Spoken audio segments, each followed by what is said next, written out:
தற்பொழுது நீங்கள் பார்க்கின்ற இந்த ரகம் சிறுகுமணி 2000-02. இந்த ரகம் நடுப்பட்டம் மற்றும் பின்பற்றத்திற்கு ஒரு உகந்த ரகமாக தெரிவு செய்யப்பட்டுள்ளது. இது 2000வது ஆண்டிலிருந்து இது ஆய்விலே உள்ளது. இந்த ரகம் மிக அதிக தூர்களை உண்டாக்குவதோடு நிமிர்ந்த நேரான கரும்புகளை கொண்ட ரகம். இந்த கரும்பு ரகம் மஞ்சள் கலந்த பச்சை நிறத்தை உடையது. கணு இடைவெளி மிக குறைவு. எனவே அதிக அளவிலே நாம் விதைக்கரணையை பெறலாம்.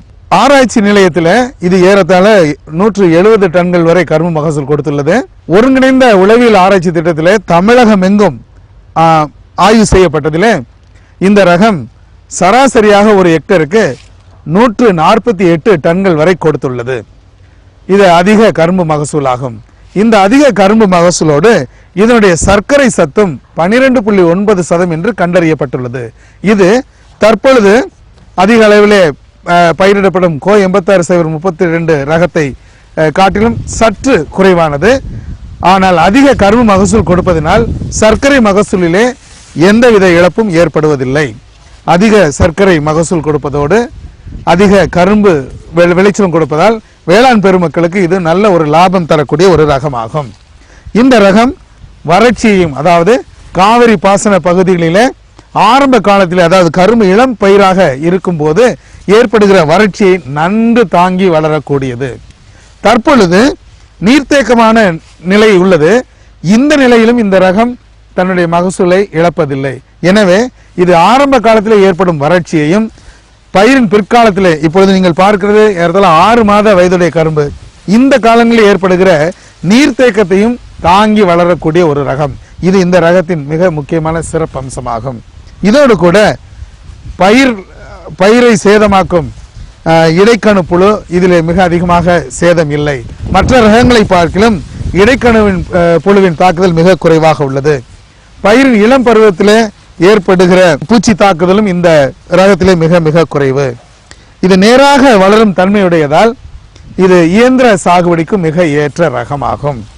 இதை அதிக இடைவெளியிலே நாங்கள் பயிரிட்டு பரிசோதனை செய்து வருகிறோம். மேலும் இந்த ரகமானது நான் ஏற்கனவே சொன்ன நடு மற்றும் பின்பற்றங்களுக்கு மிக மிக உகந்த ரகம். இது எளிதாக சோகை உரியக்கூடியது. அதனால் சாகுபடி செலவு மிக குறையும். சோகை உரிக்கவில்லை என்றால் அது தானாக உதிர்ந்துவிடும்.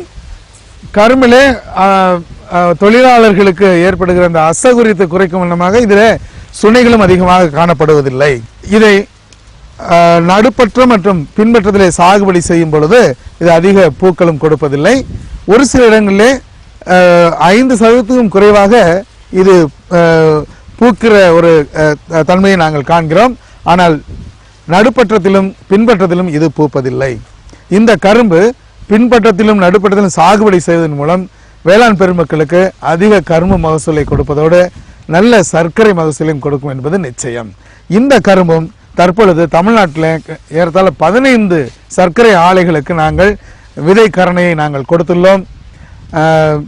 கரூர் பகுதியிலும் பெட்டவாய்த்தலை பகுதியிலும் இது அதிக அளவில் விதை உற்பத்தி செய்யப்பட்டு வருகிறது.